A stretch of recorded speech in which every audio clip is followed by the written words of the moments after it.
Co-Chair Gabbard. Okay. Aloha, thank you. And thank you very much, presenters, for what you're doing today. Actually,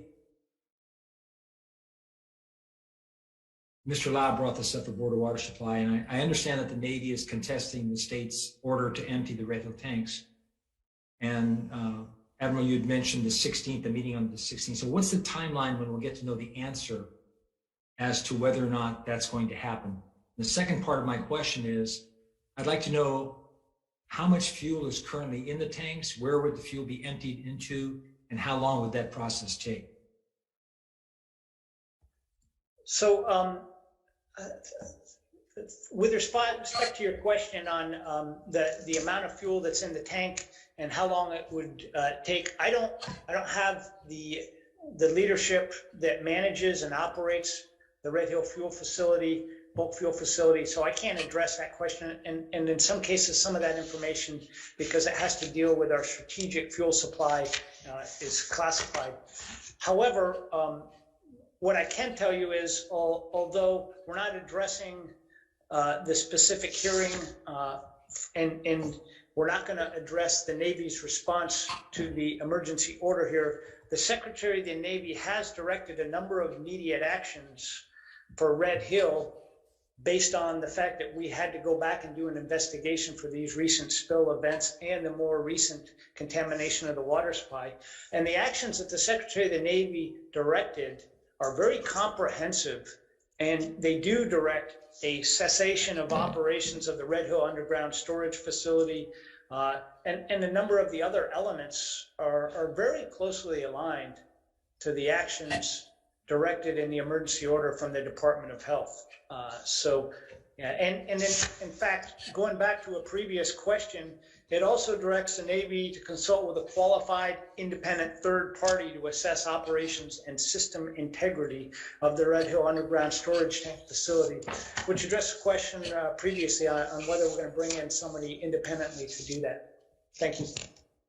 I guess as a follow-up, it just seems to me that it would be wise to have a plan in case you lose and the decision goes to the state and you're required to empty those tanks.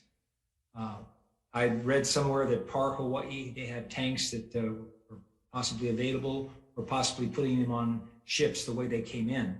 So is there a plan in case decision does not go your way, Admiral?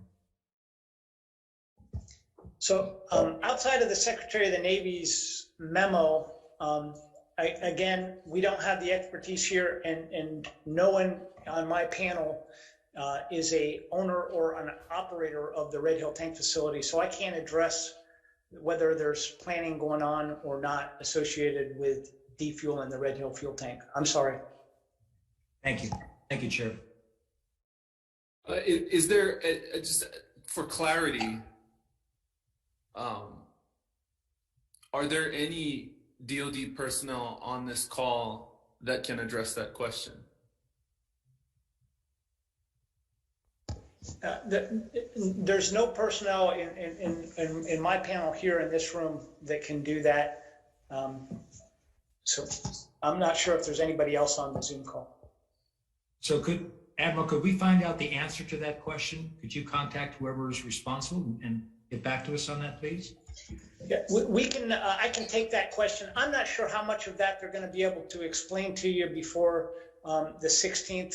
Is Admiral Paparo still on the call? So No. Since you have recognized that you're not capable of answering, I just want to make sure that there are no DoD personnel on the call who can take the question, even if the answer is I can't answer. Okay, so the question is noted. I'll defer back to the House. Yes, I am on the call. Hi, this is Sam Paparo. Hi. Okay, Senator, if you missed it, Senator Gabbard, would you like to ask one more time? No, I heard the question.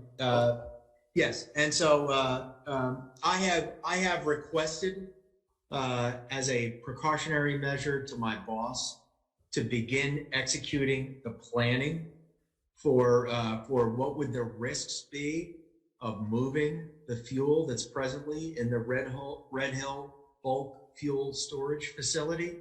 And we will initiate the planning for how and where we would store that fuel and what the risks would be of its transference.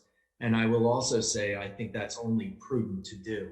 And I've had that discussion with my boss, and you know, I'd be quite willing to go on the record to say that the plan is in work. And just for the record, can you identify precisely who you're referring to? Oh, I was talking. Oh, sorry. I was talking to my boss. The commander of Indo-PACOM is who I talked to. Admiral John C. Aquilino is who I posed that question to, and have committed to working with his staff, the staff of the Defense Logistics Agency, and with the larger staff of the Department of the Navy. Okay. Because the matter is, it is a joint and a shared matter of risk across all of those stakeholders, and it is for that reason why I've elevated it to that planning, to those planning bodies. Thank you for that clarification, Admiral.